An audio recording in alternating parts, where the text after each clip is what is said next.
ইলেকট্রিকের তার ছিঁড়ে গিয়েছে, 10 মিটার তার কিনতে হবে, কিন্তু কিনবে কে? আর এই নিয়েই টানাপোড়েন। আর এর জেরে সেই 20 নভেম্বর থেকে বিদ্যুৎহীন ছিল আলিপুরদুয়ারের স্বাস্থ্যকেন্দ্র।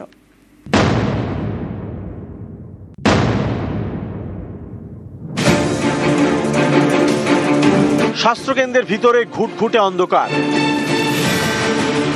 লাইট জ্বলছে না, কলে জল নেই, কারণ স্বাস্থ্যকেন্দ্রে কারেন্ট নেই।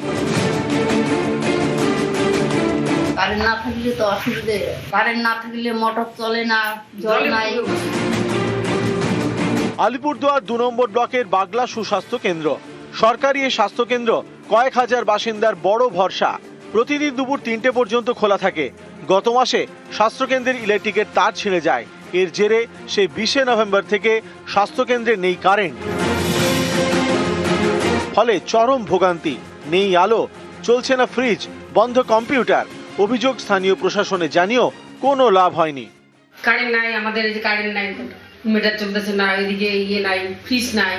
হ্যাঁ, তারপর দিদি কম্পিউটারে জেরক্স করে, সেটা হচ্ছে না। সব কাজেই অসুবিধা। হ্যাঁ, দিদিরা জানাইছে, নাকি পঞ্চায়েতকে জানাইছি, তারপরে এসি ব্লকেও জানাইছি।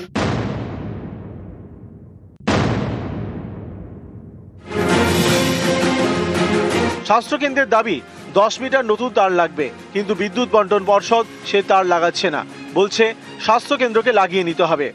ব্লকে বলা আছে, ইলেকট্রিক ডিপার্টমেন্ট তারা লোক পাঠাচ্ছেন, দেখে যাচ্ছে। এবার সার্ভিস তারটা আমাদেরকে দিতে হবে বলছে, খরচটা আমাদেরকে দিতে বলছে।